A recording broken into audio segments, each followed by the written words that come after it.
Selamat datang di Rumah Keheningan. Apabila Anda merasa bahwa inspirasi Rumah Keheningan bermanfaat, mohon Anda melakukan langkah-langkah berikut. Pertama, membantu menyebarkan sekurang-kurangnya kepada 3 orang dari jaringan Anda dan mereka menjadi anggota grup WhatsApp Anda. Kedua, mintalah agar masing-masing anggota grup WhatsApp Anda juga melakukan hal yang sama seperti Anda, menyebarkan kepada 3 orang lainnya, begitu seterusnya. Ketiga, dalam grup tidak diperbolehkan melakukan chatting. Keempat, grup hanya dipakai untuk 2 fungsi. Pertama, untuk menyebarkan tautan yang diterima dari Rumah Keheningan. Kedua, untuk melaporkan bahwa episode hari itu sudah didengarkan, sudah bermeditasi minimal 15 menit, dan tugas sudah dilaksanakan. Laporan hanya bertuliskan episode X dan. Kelima, koordinator grup disarankan untuk mengecek lewat jalur pribadi apabila anggotanya tidak membuat laporan dalam waktu 24 jam agar bisa membantu yang mengalami kesulitan. Keenam, anggota diperbolehkan memberi informasi tentang pengalaman yang dialami, bertanya atau minta klarifikasi kepada koordinator hanya melalui jalur pribadi. Terima kasih atas kemurahan hatinya dalam berbagi.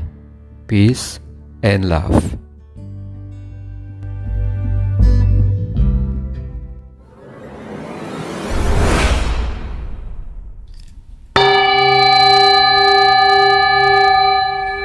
Selamat datang di Rumah Keheningan.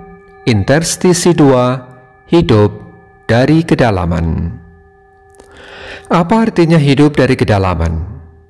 Hidup bergerak dan Anda tidak berpusat pada pikiran, tidak berpusat pada rasa perasaan emosi dan reaksi-reaksi mental, tetapi berpusat pada terang kesadaran melampaui pikiran. Itulah kedalaman hidup. Bagaimana mengakses kedalaman hidup? Ada banyak hal yang kita lekati dalam hidup. Sebagian membuat kita kecanduan. Ada yang kecanduan kopi, rokok, alkohol, atau gadget, game, internet. Tetapi ada satu hal yang jarang orang sadari, yaitu kecanduan pikiran. Berapa kali Anda berpikir dalam sehari? Menurut berbagai penelitian, diperkirakan ada sekitar 50.000 sampai 70.000 pikiran dalam sehari.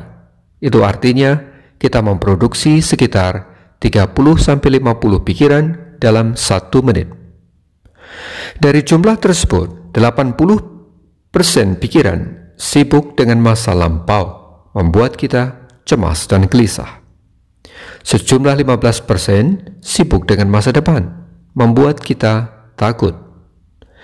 Pikiran ini bersifat mengulang-ulang, cenderung negatif, tidak bermanfaat, dan sia-sia. Hanya 5% yang kita pakai untuk berkomunikasi, untuk bekerja dengan keahlian yang kita pelajari, dan untuk menyelesaikan hal-hal praktis sehari-hari. Akurasi dan metode penelitian ini banyak diperdebatkan, tetapi jelas bahwa batin kita pepat dengan pikiran. Hanya 20% atau kurang dari waktu yang kita miliki, kita nikmati dengan damai. Selebihnya adalah cerita tentang pergulatan bersama pikiran. Rasio ini bisa diubah lewat latihan. Secara bertahap, Anda bisa lebih damai 30%, 50%, 80%, atau lebih. Kunci dari latihan-latihan kita adalah diam. Diam bukan berarti sekedar tidak berbicara, tetapi berhentinya pikiran ketika tidak sungguh diperlukan. Setiap kali kita perlu berhenti dan membiarkan batin ini diam. Pikiran adalah reaksi memori atas stimuli. Emosi adalah reaksi memori psikologis atas tantangan. Pikiran dan emosi selalu terbatas dan terkondisi karena ia hanyalah reaksi atas memori yang juga terbatas dan terkondisi. Terang kesadaran seharusnya menjadi sumber penggerak hidup kita, bukan pikiran. Ketika kita menjadikan pikiran sebagai sumber utama, maka kita menjadi reaktif dan kehilangan kedalaman hidup. Keheningan adalah rumah Anda. Kebisingan pikiran adalah dunia di luar rumah Anda. Ingatkan setiap kali pada diri Anda sendiri, agar Anda pulang ke rumah setiap kali Anda membutuhkan. Diam sebelum bicara, hening sebelum bertindak. Itulah latihan sederhana untuk memutus kebiasaan berpikir yang tidak bermanfaat.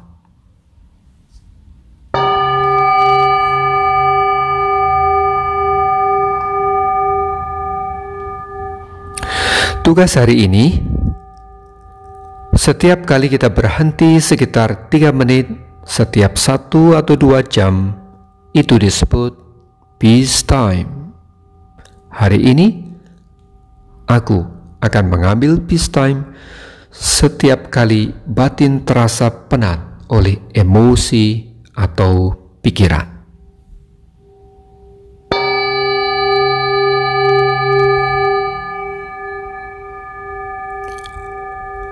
Peace and blessings.